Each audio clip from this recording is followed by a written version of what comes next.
Welcome to my YouTube channel smart study by Kasif Ali में आपका बहुत बहुत स्वागत है। अगर आप हमारे चैनल पे नए हैं तो हमारे चैनल को सब्सक्राइब करें और अपने दोस्तों के साथ इसे ज़्यादा से ज़्यादा शेयर करें।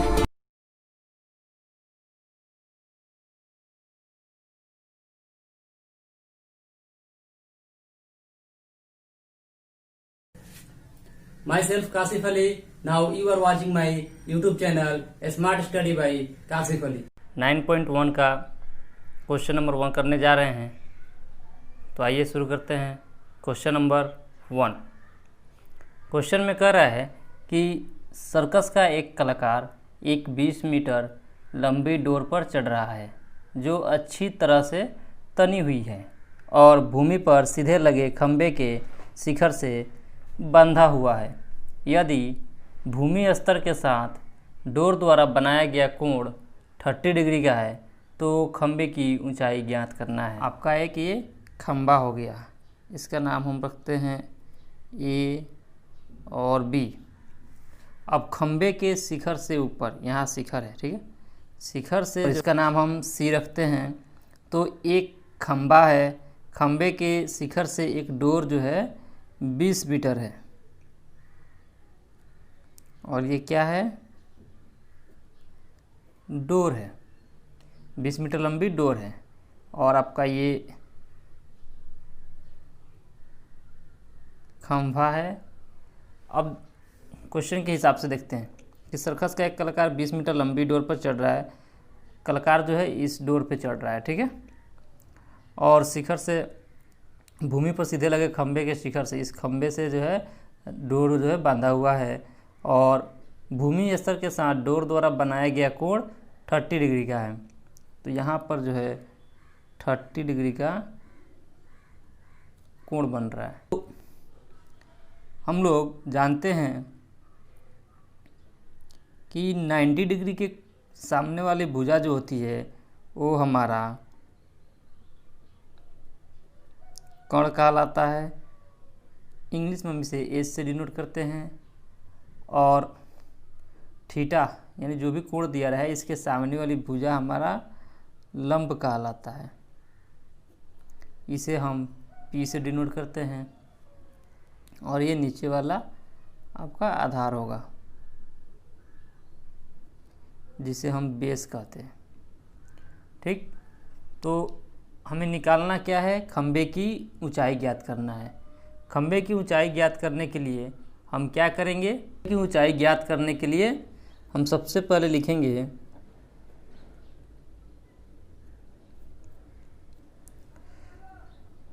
त्रिभुज ए बी सी में, किस त्रिभुज में, ए बी और सी में क्या निकालना है हमको खंभा की ऊंचाई निकालना है। खंभा की ऊंचाई यानी कि लंब।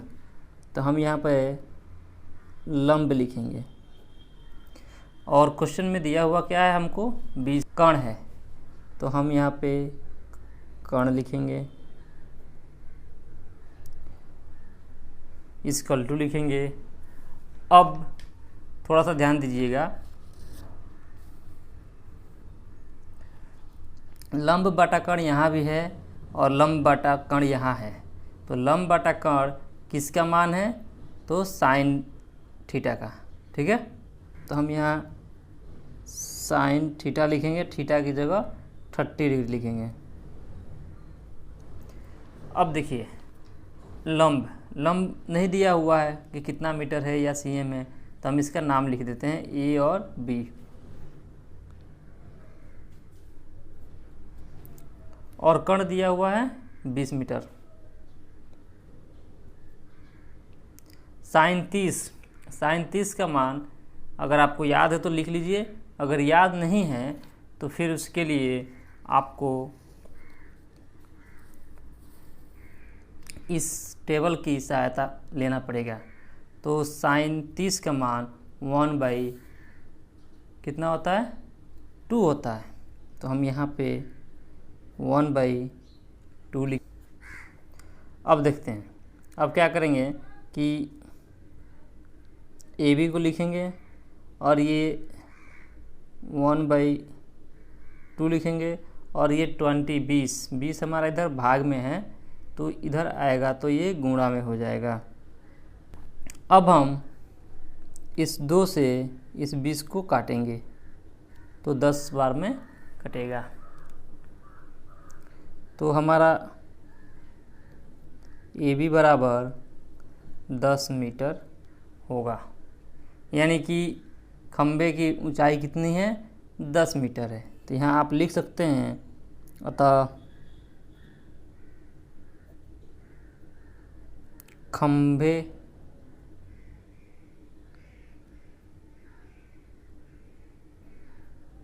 की ऊंचाई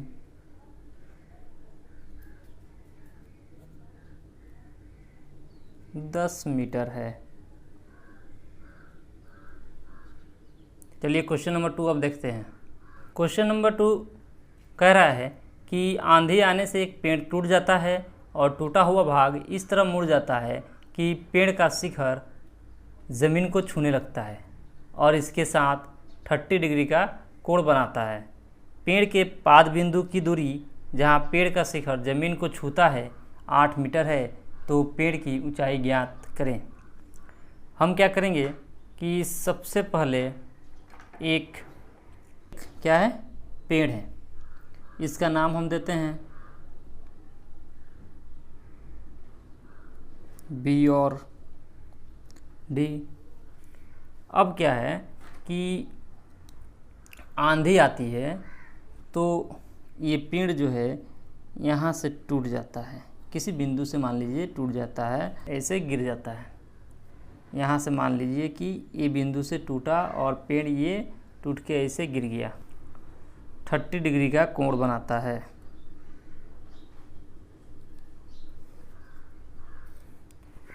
तो हमें पेड़ की ऊंचाई ज्ञात करना है और पेड़ की पाद बिंदु से जहाँ पर ये शिखर आकर ज़मीन को छूता है वहाँ तक की दूरी 8 मीटर है। तो इसमें आपको पता है कि 90 डिग्री कोण के सामने वाली भुजा को हम कर्ण कहते हैं और 30 डिग्री जो भी कोण दिया रहता है, थीटा दिया रहता है, उसके सामने वाली भुजा हमारा लंब होता है। तो ये हमारा आधार होगा।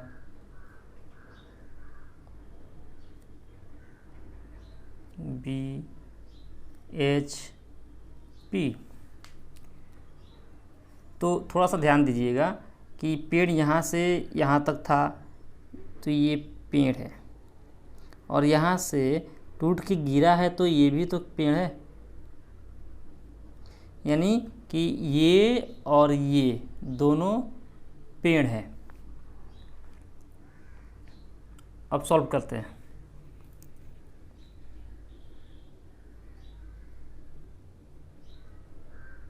देखते हैं त्रिभुज AB और इसका नाम हम C देते हैं, C में त्रिभुज ABC में। ठीक, हमें ज्ञात करना है पेड़ की ऊंचाई यानी कि लंब। तो हम यहाँ पे लंब लिखते हैं और हमको दिया हुआ क्या है, 8 मीटर आधार। तो हम यहाँ आधार लिखेंगे। अब थोड़ा सा ध्यान दीजिए कि लंब बटा आधार किसका मान होता है। देखिए, लंब बटा आधार tan का मान होता है, तो इसलिए हम यहाँ tan लिखेंगे। और कितना डिग्री दिया हुआ है, 30 डिग्री, 30 डिग्री लिखेंगे। अब फिर से लंब का मान कितना दिया हुआ है, कुछ नहीं दिया हुआ है, तो इसका हम सिर्फ नाम लिखेंगे A और B। आधार दिया हुआ है 8 मीटर। tan 30 का मान 1/√3 होता है। तो 1/√3 होता है। ये 8 जो है आपका भाग में है, तो इधर जाएगा तो गुणा में हो जाएगा। तो A B is equal to 1/√3 into 8। तो ये हमारा 8/√3 हो जाएगा, इक्वेशन फर्स्ट। अब थोड़ा सा ध्यान दीजिए, पेड़ की ऊंचाई कर रहा है तो ए बी और ए सी ये दोनों निकालेंगे, ठीक है। ये भी पेड़ है, तो फिर से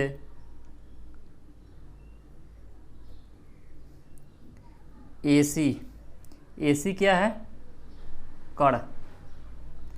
तो कण बट्टा बटे में क्या दिया हुआ है, आधार। तो कण बटा आधार आपका सेक थीटा का मान होता है। कण बटा आधार आपका सेक का मान होता है। तो हम इसे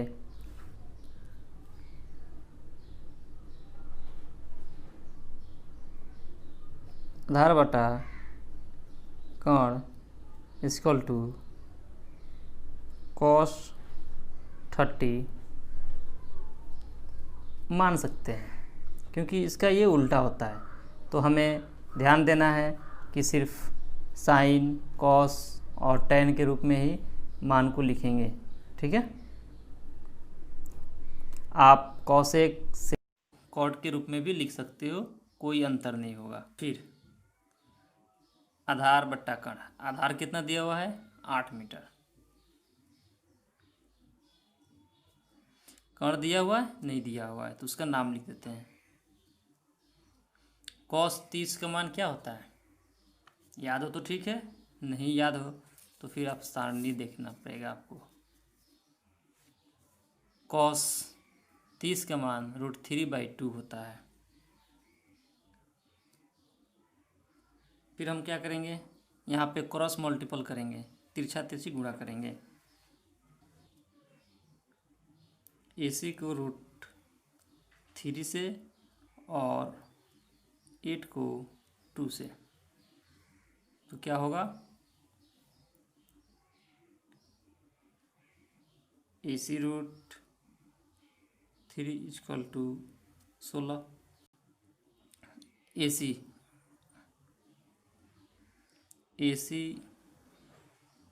इक्वल टू 16 और √3 गुणा में है, तो ये हमारा इधर आकर भाग में हो जाएगा, इक्वेशन सेकेंड। तो पेड़ की ऊंचाई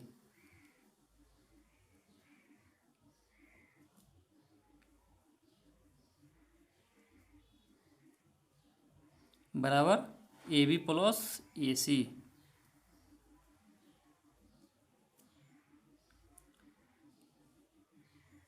AB का मान कितना आया हुआ है, 8/√3 प्लस AC का मान 16/√3। √3 से LCM निकालेंगे तो √3 ही आएगा। फिर जैसा है आप उसको ऐसा लिखिए। तो ये हमारा 24/√3 मीटर आएगा। एक बात आप ध्यान दीजिएगा कि कभी भी बटे के नीचे रूट को हम नहीं लाते हैं, नहीं छोड़ते हैं। तो इसलिए हम हर का परिमेयकरण करेंगे। हर का परिमेयकरण करने पर √3 इंटू हम इस हर से दोनों में गुणा करेंगे।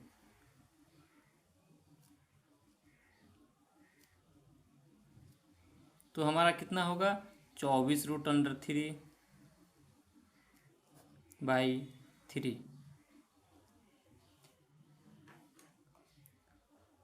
अब इसके बाद 3 से 24 को काटेंगे तो 8 मरतबा में कटेगा,